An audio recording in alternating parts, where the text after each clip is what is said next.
Today, we're diving into a historical mystery that's one part secret society thriller and one part hidden guide to unlocking your own potential. It's a fascinating one. So let's just start with a pretty wild question. What if one of the most mysterious secret societies in European history wasn't really about secret handshakes and hidden meetings at all?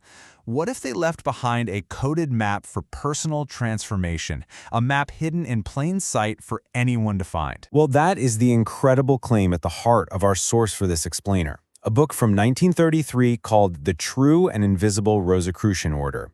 Its author, Paul Foster Case, was convinced that the entire sprawling legend of the Rosicrucians was really just an elaborate allegory and that he had finally found the key to unlock its true meaning. Now, to really get what he's talking about, we have to rewind the clock. Let's go all the way back to the early 1600s, a time when Europe was just buzzing with new ideas and religious upheaval. All of a sudden, seemingly out of nowhere, these anonymous pamphlets start popping up all across Germany. The most famous one, the Fama Fraternitatis, announced that there was this secret brotherhood of enlightened masters, the Rosicrucians. And it just set the intellectual world on fire. I mean, who were these people? Where did they come from? Nobody had a clue. And the things they promised were just staggering. We're not talking about a few little secrets. They promised a complete reformation of the whole world, a deeper understanding of God and nature, and they invited all the learned people of the day to come and join their fraternity. The only problem? They didn't leave a mailing address. At the very heart of this incredible story is an even more incredible figure, the order's supposed founder. His name was Christian Rosenkreuz, or, as he's often called, just Brother CRC.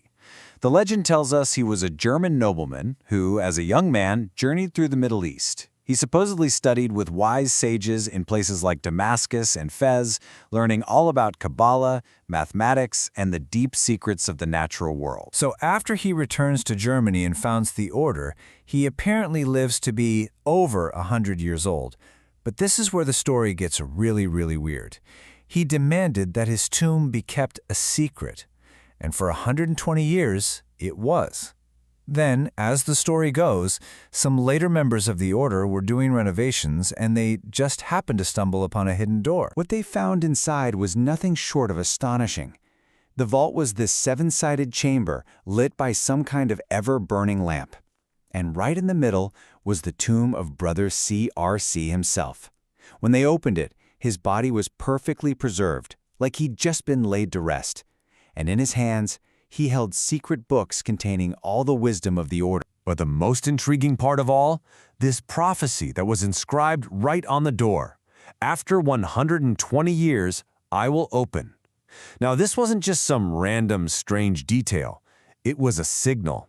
It meant the time had finally come for all this secret knowledge to be shared with the world. A new age of enlightenment was about to begin. So, okay, we have this absolutely fantastic story, right? A mysterious founder, a hidden vault, a perfectly preserved body, a prophesied revelation. But according to our source, this isn't just a story. It's a code. And that leads us to the most important question of all. What if the story isn't meant to be taken literally? What if Christian Rosenkreuz never actually existed as a man, and the vault was never a physical place? What if it's all just one giant, brilliant allegory? And here it is. This is the key. The author argues that the entire Rosicrucian mystery can be decoded using the Kabbalah, and specifically this diagram, the Tree of Life. The theory is that those 17th century manifestos were actually written by Kabbalists for other Kabbalists using a symbolic language that only they would really understand. So, what is Kabbalah exactly? Well, to put it simply, you can think of it as an ancient mystical tradition. It uses symbols to create a map of the universe and the human soul. The Tree of Life is its main diagram. It shows how divine energy flows down into our world, but even more importantly, it shows the path a person can take to climb back up to that divine source. So this brings us right to the heart of the whole allegory. The act of finding the perfectly preserved body of Christian Rosenkreuz, well, it's not about history or archaeology. It's a symbol for a spiritual seeker discovering their own true, immortal inner self. that spark of the divine inside us that, just like the body in the tomb, is untouched by time and death. This key doesn't just unlock the story, it actually transforms the entire legend into a practical system. It becomes a step-by-step guide for your own personal development. And this is where the code gets really elegant.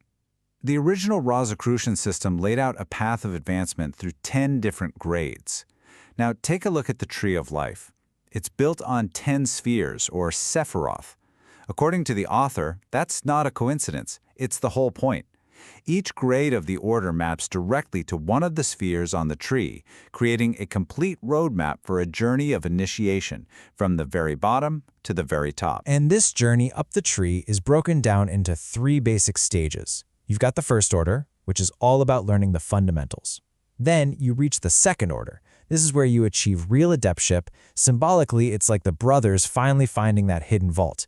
And then there's the third order, which represents the final steps toward complete mastery and unity with the divine. So, what's the whole point of this incredibly elaborate system?